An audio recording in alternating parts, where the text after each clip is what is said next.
Coming up on the Inside Indiana Business Television podcast, business leaders band together to combat racial injustice. Bosma Enterprises continues to grow its important mission. A company with Hoosier roots looks to preserve the legacies of James Dean, Maya Angelou, and more. A Fisher's company looks to create the classroom of the future. We preview the college basketball season ahead of the men's Final Four in Indianapolis. And the Heartland Film Festival goes retro. Welcome to the Inside Indiana Business Television podcast. I'm Andy Ober. Central Indiana business and civic leaders are joining forces to combat racial injustice to create a more inclusive and equitable community. The Indy Racial Equity Pledge invites companies and organizations to commit resources in the areas of health and wealth disparity, education, and criminal justice. We get more on how it works as Citizens Energy Group CEO Jeff Harrison and Eli Lilly and Company Chief Financial Officer Joshua Smiley join Inside Indiana business host Gary Dick. Big announcement on this late in the week. Josh, I want to start with you. There are several components here. I mentioned the Indy Racial Equity Pledge. A number of companies, Lilly taking a lead on this as well. What is the pledge essentially all about? Thanks, Gary.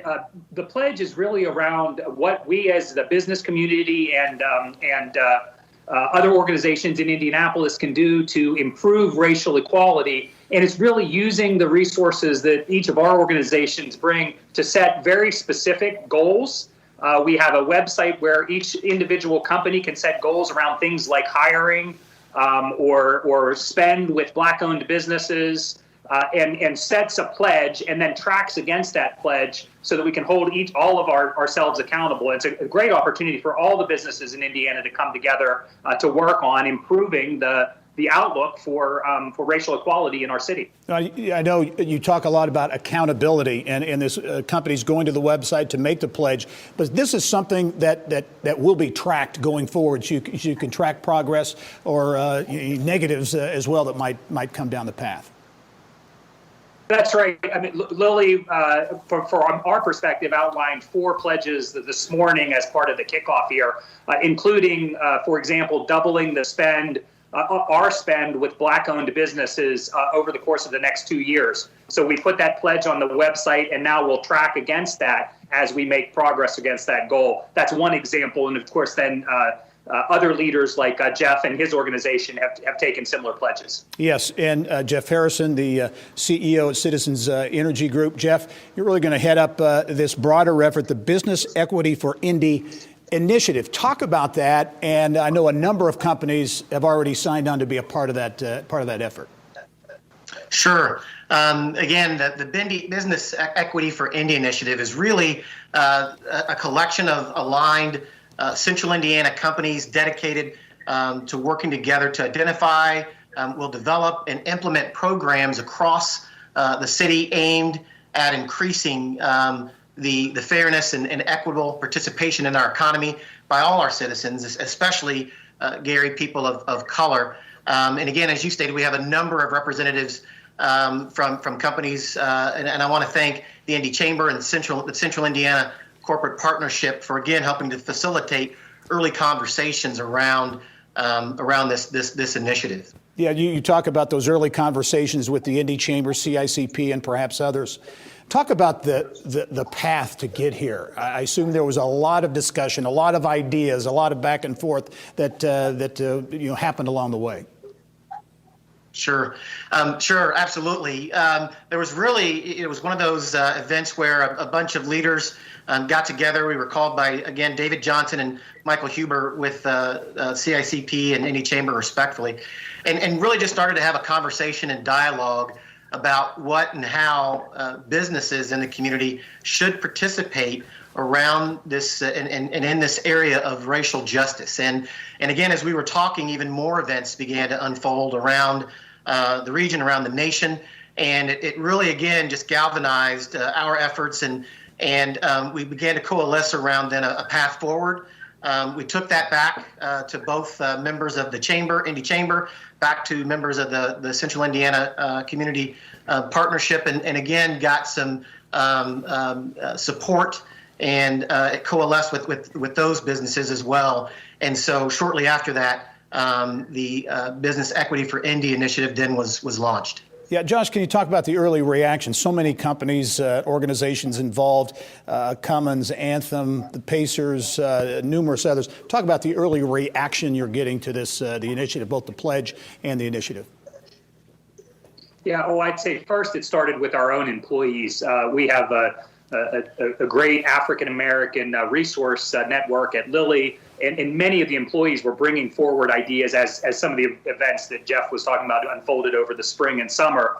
So we realized that we had to do more as a company within the community. I think as we started to make announcements, including back in June, a $25 million pledge to invest in ideas around and policies around racial equality in Indiana, and also volunteer hours. We were hearing similar things from other companies that they were working on things, and we got together through the committee that Jeff mentioned, and it was just really energizing. I think the amount of alignment, I think, around wanting to address opportunities as a collective community. So far, I think I've been amazed at how receptive each of the companies have been to trying to work together on things like increasing hiring opportunities for African Americans, or, as I mentioned, spending more with Black-owned businesses. We can do so much more together if we work together on these things than each individual company. So it's really an exciting time. Good. The Indy Racial Equity Pledge, also the Business Equity for Indy initiative.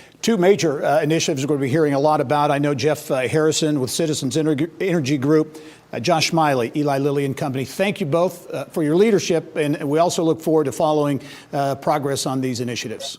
Thank you, Gary. Thank you. Thanks, Gary. October is National Disability Employment Awareness Month, which makes this an opportune time to showcase Indianapolis-based Bosma Enterprises.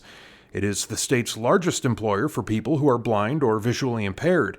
CEO Jeffrey Mittman joined us to talk about what Bosma has been doing during the pandemic, as well as details on potential growth.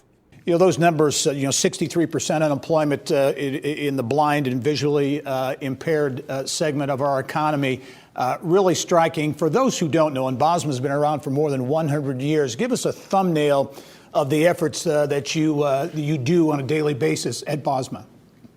Well, our mission at Bosma is to provide opportunities for people who are blind or visually impaired, and we currently employ about 200 individuals providing products to the federal government and other customers throughout the state, throughout the nation. And of those 200 employees, about 55% of them are blind, all the way from our newest temporary employee up to me as the CEO.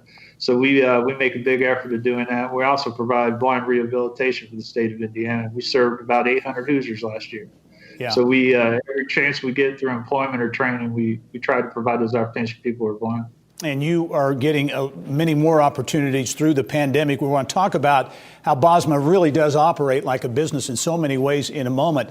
But through the pandemic, your business load, if you will, for PPE and those types of things, personal protective equipment, has really skyrocketed. Talk about demand and the workload there at Bosma. Well, our demand through our federal customers has really increased as we serve mainly the Department of Veterans Affairs, and that's a big deal for me as a veteran myself.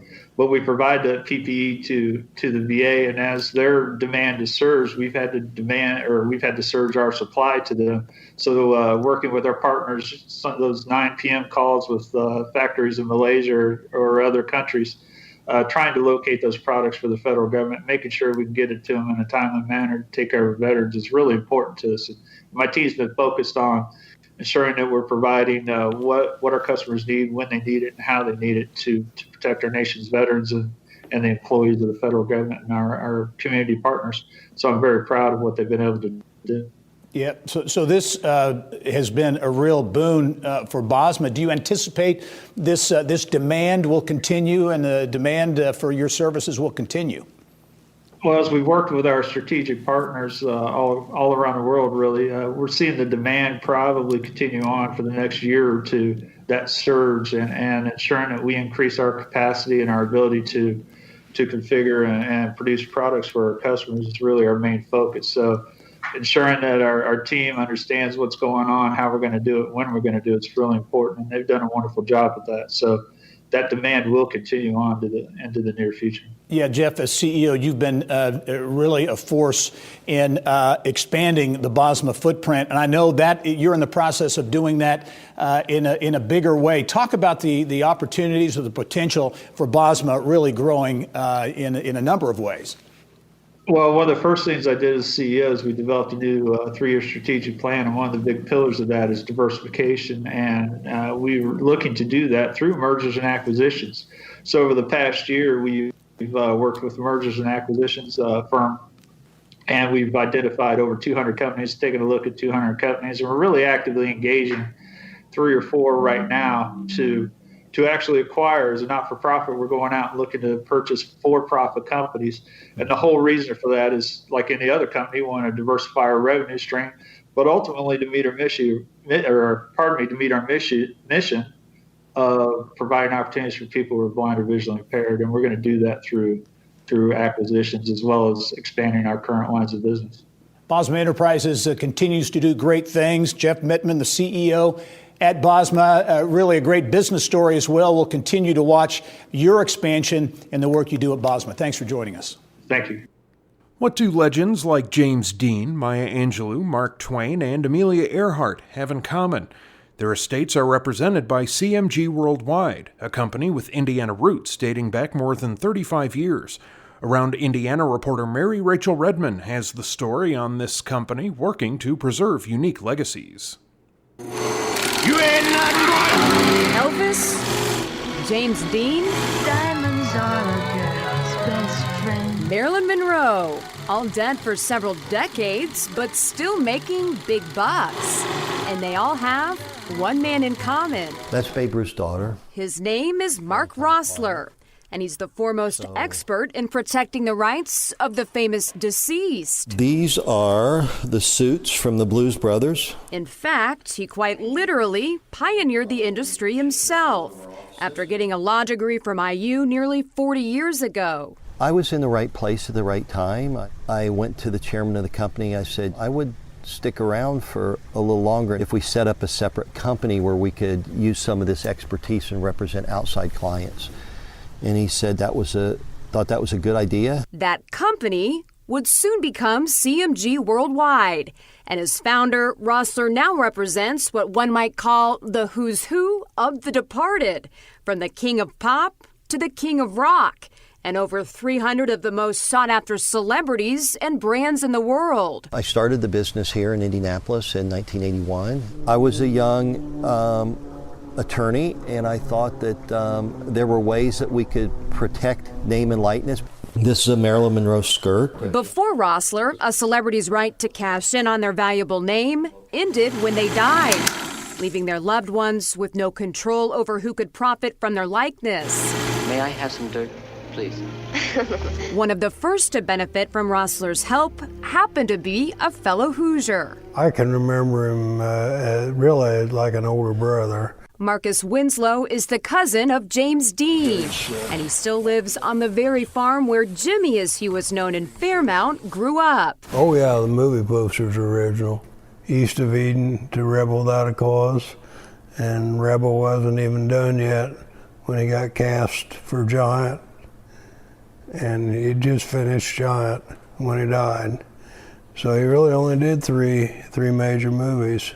And despite making only 3 pictures before his untimely death in 1955, his Rebel Without a Cause image started popping up all over the world and was making someone a lot of money. You know, for a long time we'd seen people with James Dean t-shirts and so forth, and I never seen anything that wasn't in good taste, but it's just, you'd see him wearing these t-shirts and it seemed strange. You'd think, well, you know, they're someone is selling that to them, and the family has no say-so in it. I had grown up a few miles away from where James Dean was buried, so I went up and talked to the family and said, hey, I'm trying to do some things with the Elvis Presley estate. I think we can also protect James Dean. And they thought, well, that was interesting. So that was our second client. When CMG took over, we started having some say-so and what was done and how it was done, and we got into a couple major lawsuits. Took a lot of unnecessary chances. Warner Brothers saw James Dean as a great example. They surprised us, and they filed a lawsuit for $90 million. Warner Brothers took the position that they owned everything. We took the position that they owned nothing. And it turned out to be the landmark case that would put Rossler on the map. We went to trial. It was a 2-week trial, and we won on every single issue. And it turned out to be a good thing for us. We never had anybody challenge our rights after that. And thanks to Rossler, Dean's iconic image is worth more today than when Dean was at the height of his career, cut too short. How old would Jimmy be? 89. Mary Rachel Redmond, Inside Indiana Business. Indiana has historically been a manufacturing powerhouse, with manufacturers employing more than 17% of the Hoosier workforce. But there continues to be a huge need for workers.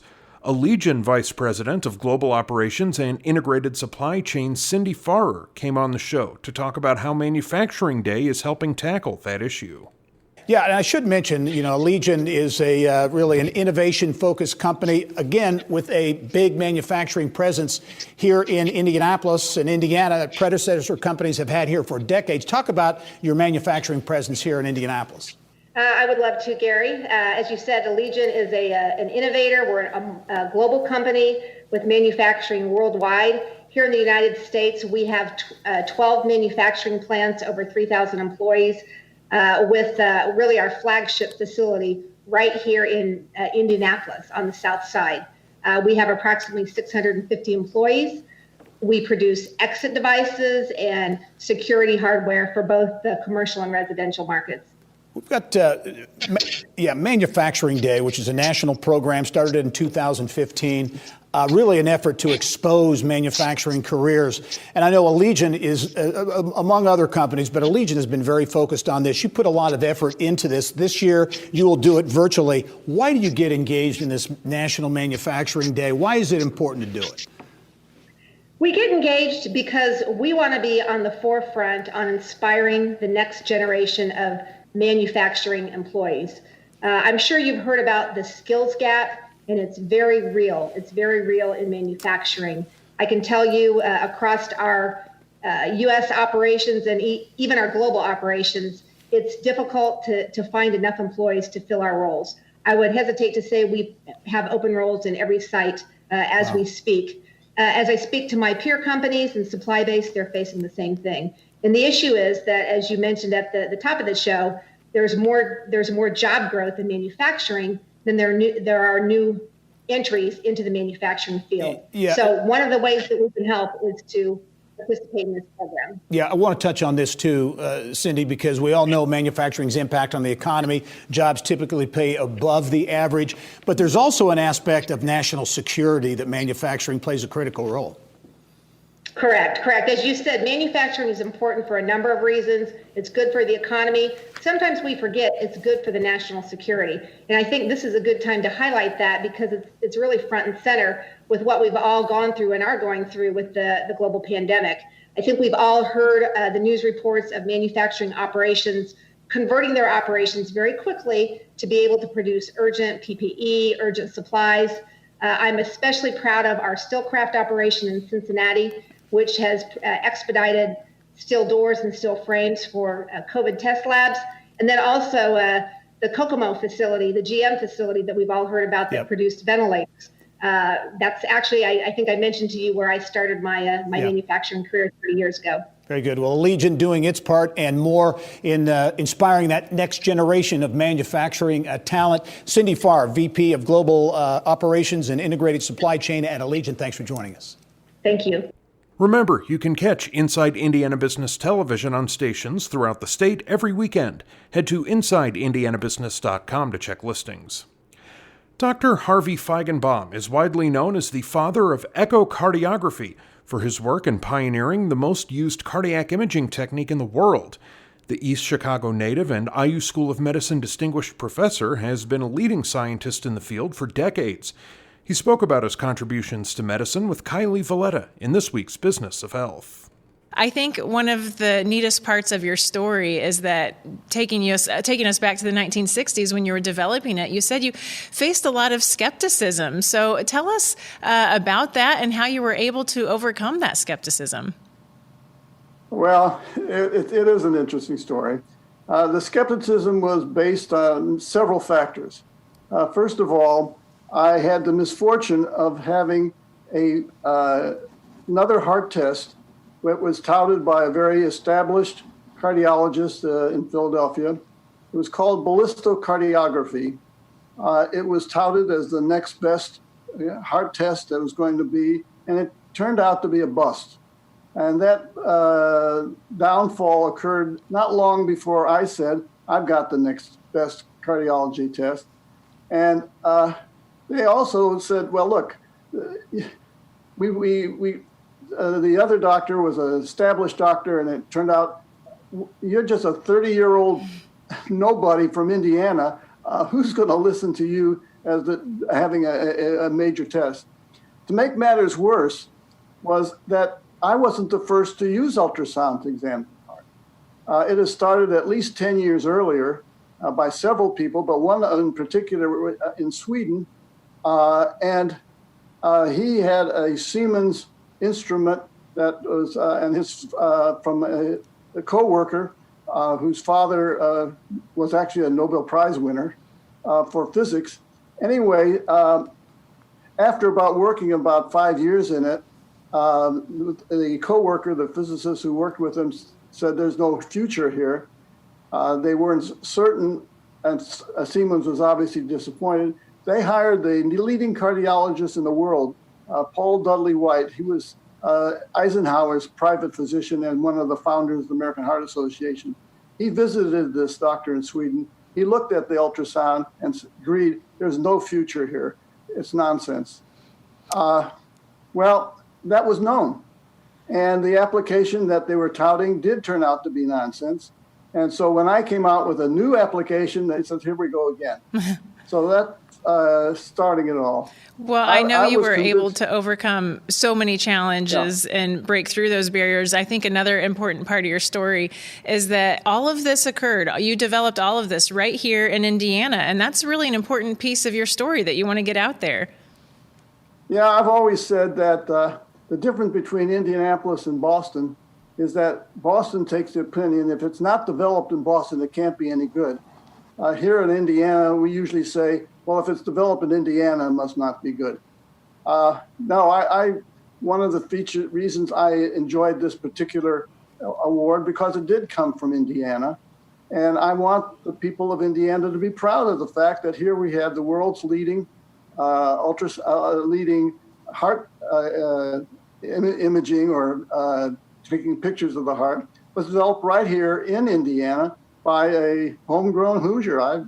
Outside for the year in Philadelphia as an intern, I've lived my entire life here in the state of Indiana. And I'm going to share your age, Dr. Feigenbaum. You're 87, about to turn 87, very much not retired. You still teach, you still do research, you still read clinical echocardiograms. And just give us a quick explanation. You're also in the startup community here in Indiana. In the 1980s, I felt that we needed to convert from videotape to digital. And I had some experience with digital, which I said, my God, that's the way we have to go. Well, that was a challenge. And I had some local IU computer and engineers work on something, but it was very crude, not very good. So it so happened that my son, who was a former aerospace engineer for TRW in California, but moved back to Indiana to develop some scientific software.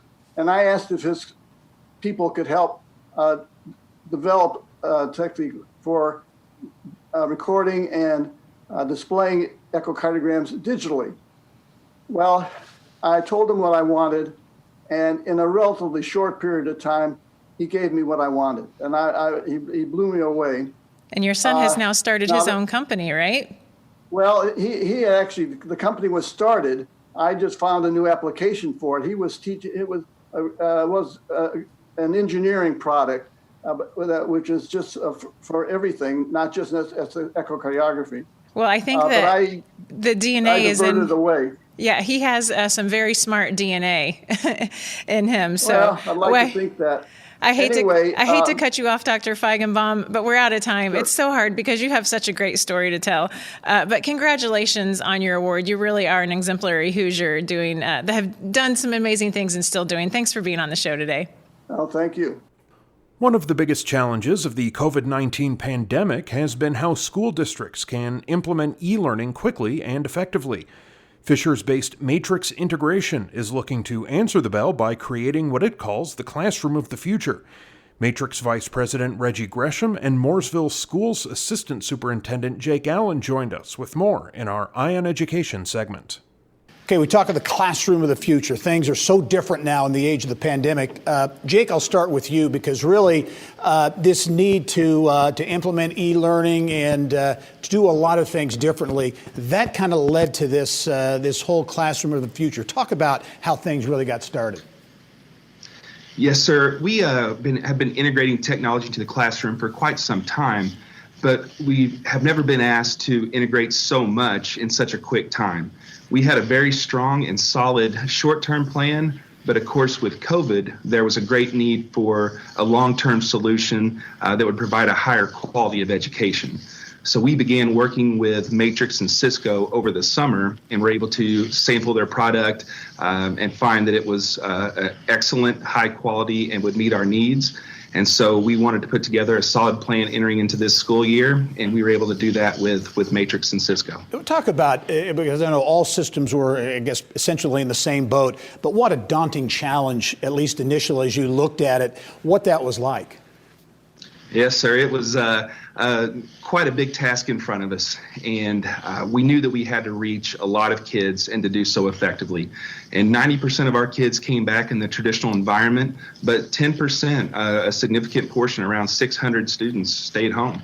So we needed to be able to educate them just as well as we did with the students in the class, and that's a daunting task. But we put together a pretty good plan, and we're able to do that, and we're very, very thankful that we're capable. Reggie, Matrix is an IT infrastructure company. Talk about developing, in partnership with Cisco, developing this classroom of the future and really what it is all about. Yeah, our relationship with Cisco goes over many years. The product is basically many components, being cameras and endpoints, and multiply tying that together to allow collaboration. But one of the big key features in it is being able to have the video conferencing feature that is, shared kind of like what we're doing today, all the way to what parents and teachers can do with one another, and even with the students. So being able to implement that solution, making sure it has a good solid infrastructure and the correct bandwidth was essential in implementing a solution for Mooresville. Yeah, is this something, Reggie, that you feel can be applied or implemented in other school systems and maybe even beyond the K-12? Yeah, absolutely. K-12 is kind of our niche and our bread and butter. We also have universities and colleges that are entertaining this as well. As we all know, the pandemic has hit all different aspects of business. So we're also looking into other areas, financial institutions being able to collaborate with their customers through drive-through service, as you're accustomed to pulling up to a drive-through service and looking at some buttons, but now being able to have a video conference or interface with an individual, so being able to adapt that in that industry as well. Jake, talk about what this classroom of the future, what it means for Mooresville, how it works. And also, I know you wanted to make a point that there is a human element that is still part of this, even though it's very technology rich, there's a human element too. Yeah, to Reggie's point, the connection between the teacher and the student is so critical and important for the learning process. And the teachers like it, the students like it. And one comment that we keep hearing is that they're still able to make those connections and build those relationships. So that is a critical aspect in the learning and education process. And we're extremely happy that we're able to keep those students involved who are not in the traditional setting, and they're still able to feel like they're part of the class. The teachers know who they are, and it's a pretty fluid process in between the two. Yeah, Reggie, final word to you. And I guess this would be an example of as education really transforms itself post-pandemic, ultimately. The private sector, I'm sure you would agree, the private sector has a role to play here. Absolutely, it does. We deal on both sides, the public and the private, and the private sector is definitely just as adaptive to this technology as the education side, because there's a shift from having employees physically into the business now to working from home. A lot of private sectors are coming to us and asking us for guidance and direction around that as well. All right, the classroom of the future. It is real and ongoing, if you will, in Mooresville schools. And Jake Allen is assistant superintendent there in Mooresville. Reggie Gresham, the vice president of sales and marketing at Matrix Integration, the developer of this new classroom of the future. Gentlemen, thanks for joining us. Thanks for having us. The next men's college basketball champions are scheduled to be crowned in Indianapolis in April. Like every other sport in America, college basketball has had to roll with the punches as the pandemic rolls on. NCAA Senior Vice President of Basketball Dan Gavitt joined Bill Benner on Inside Indiana Sports to talk about how the season can safely play out. So many variables and things going into all this, but it has to be exciting for the NCAA staff to know that even on a slightly delayed basis and with a slightly altered maximum minimum number of games, the college basketball practice begins and we can look forward to the start of the season. Very much so, Bill. You know, after a long summer for all of us of uncertainty and anxiety, to know that we have a date for the start of the season, Wednesday, November 25, the day before Thanksgiving, and starting practice next Wednesday, the 14th of October, is very encouraging and optimistic. And I think it's lifted everybody around the game of college basketball to have a season, different as it may be, but we're very hopeful and excited about the possibilities. November 25th, not an arbitrary date, determined to coincide with the exit of students from campus for what will be the start of their breaks. It was, and that was really the biggest key in the decision to move the season back by 15 days from November 10 to November 25. By that date, 3/4 of Division I schools across the country will have either completed their first semester in total, including exams, or at least sent the general student body home to finish classes virtually and to have exams online. So it creates a much less populated campus environment, much more controlled environment to start the season safely across the country.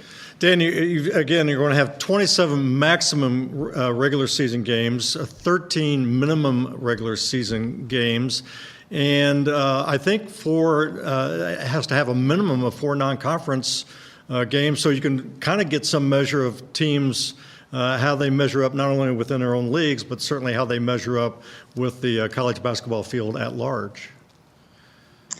That's right, Bill. So the reduction of 4 games coincided with a 2 weeks delay. So 4 less play dates, 4 less games. And then the minimum number of contests was put in because understanding that there may be significant disruption on campuses with schedules and or just even the financial challenge of the testing that's required to play a safe and responsible basketball season. It may be that some conferences, like the Ivy League, for example, that may not start until after January 1st, only plays conference games and only plays a reduced schedule. But the basketball committee thought it was important to put a guideline out there, at least, to encourage 4 non-conference games against Division I opponents to help with the seeding selection process for the tournament and really for the benefit overall of the season. You know, we've got the Crossroads Classic here in Indianapolis, which is great. Rivalries locally and interconference play, and that kind of thing was being encouraged by the 4 Division I non-conference games. And of course, the charm of the NCAA tournament is the diversity among its membership, private, public, large, small, everything in between. But this was a consensus decision coming out of the basketball committee, the Division I council. I mean, people got together on this and said, this is the road we need to take. Yeah, very much so. It's a great point. I mean, we got 350 plus Division I teams that play college basketball. You know, it's hard to get majority opinion on anything. And in this uncertain time, getting to a consensus that was in the best interest for all, not perfect for anyone particularly, but kind of a grand compromise of sorts. Some thought that we should leave the start of the season on November 10th. Others thought maybe we should move the start of the season all the way back to January. But where we ended, I think, was the best consensus position.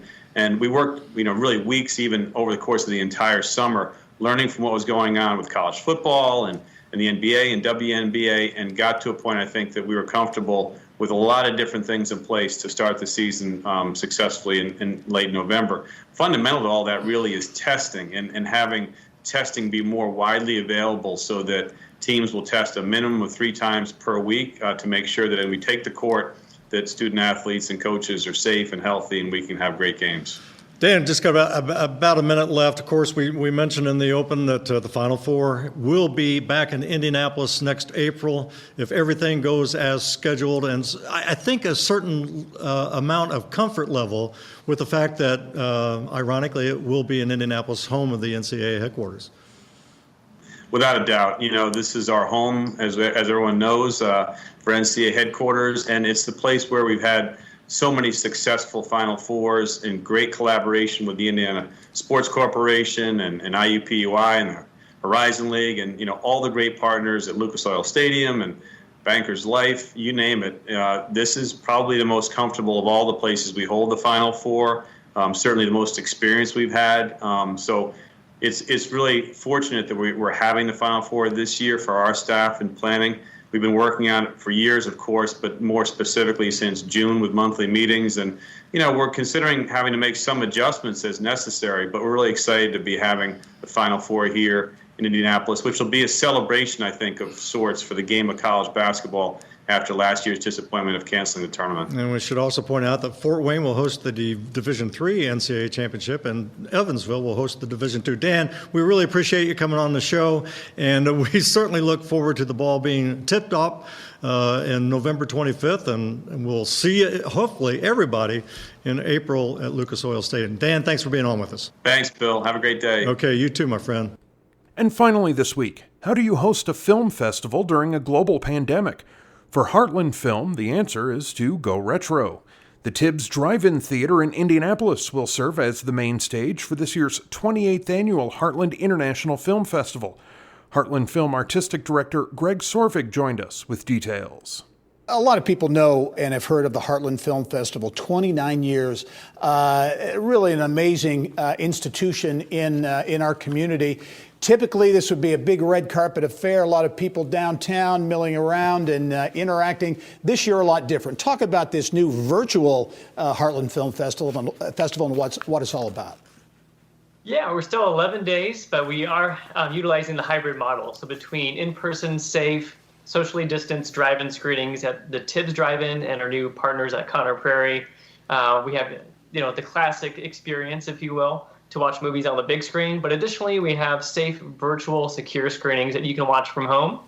And additionally, a lot of the films you can watch anywhere in the U.S. or even around the world. So we're very excited to do that. And at the Tibbs Drive-In, it's our opening night tonight. And we actually have a red carpet, so pun intended, so you can still technically drive through the red carpet.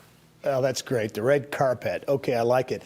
For those who don't know, maybe for those who do know, talk about the impact, in your view, that this festival has had over the years and how it puts Indianapolis really on an international stage.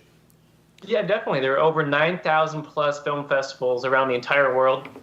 We're Indiana's largest, longest-running film festival. We're Oscar qualified in 3 categories. We've expanded to a short film festival as well. So we've really become a staple. We've become an industry player. We've had huge Oscar winners, nominees come through Indianapolis over the past years. So we're really excited to continue that momentum with some exciting films, but in a new way. Yeah, lots of films are going to be showcased. We've got a couple of clips. One is Eat Wheaties. What can you tell us about that film?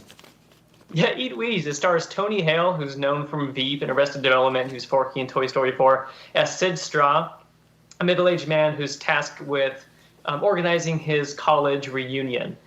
He's not very social media literate, so he goes online and he knows Elizabeth Banks, the actress, went to college with her. So he's trying to convince the world and social media that he knows Elizabeth Banks. So it's just a really fun comedy, themes of connection that probably meant something different before the pandemic. But it's a great opening night film, U.S. premiere right here in Indianapolis. That's great. We've only got about 30 seconds, but quickly, Stunt Women. We saw some of the, that's an action film. Talk about that film.